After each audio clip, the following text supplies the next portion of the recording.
जय माता दी, जय श्री राम, हर हर महादेव। मित्रों, आप सभी क्षेत्रवासियों को, देशवासियों को मैं लोक गायक शिव कुमार की तरफ से चैत्र नवरात्रि की हार्दिक शुभकामनाएँ, बहुत बहुत बधाई। मित्रों, आज नवरात्रि का 5वां दिन है। बड़ा अच्छा दिन है, बड़ा शुभ दिन है। इस नवरात्रि में हमारे जितने भी हिंदू धर्म के भाई बहन हैं, पिता तुल्य बुजुर्ग हैं, माताएं बहनें हैं, सब लोग माँ दुर्गा जी का श्रद्धा प्रेम से पूजा पाठ करती हैं, पूजा पाठ करते हैं। और माँ की कृपा सभी लोगों के ऊपर बरसती है, सभी लोगों के ऊपर होती है। एक मन में विश्वास, आशा होनी चाहिए, अपने पूजा में विश्वास होना चाहिए, श्रद्धा होनी चाहिए। तो दोस्तों, आज नवरात्रि का 5वां दिन है। आप लोगों को मैं प्यारा सा भजन सुनाऊंगा। हो दुलारी माई, दुलारी माई, दुलारी,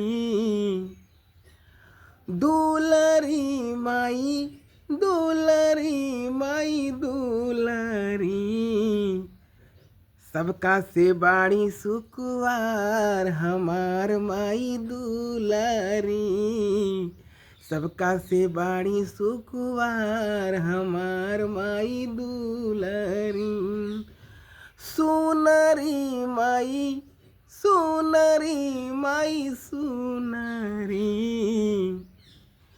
सुनरी माई, सुनरी माई, सुनरी, सबका से बाणी सुकुवार हमार माई दुलरी, सबका से बाणी सुकुवार हमार माई दुलरी।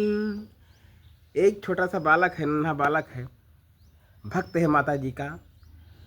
तो माँ दुर्गा जी को अपने भक्ति भावना में, अपने श्रद्धा प्रेम से, अपने भाव में कैसे उनको रिझा रहा है, कैसे माँ का वर्णन कर रहा है अपने गीत के माध्यम से। कहता है, अरे दुलारी माई, दुलारी माई, दुलारी,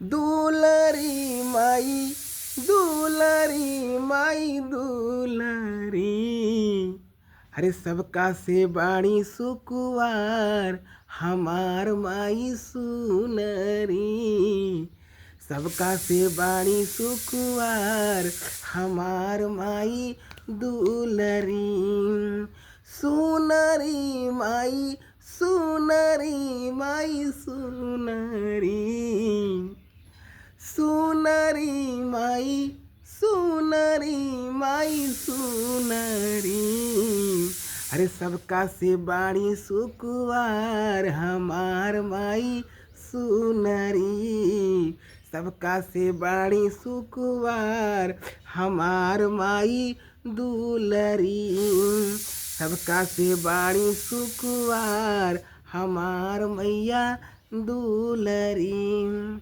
जय माता दी, जय श्री राम, हर हर महादेव। धन्यवाद।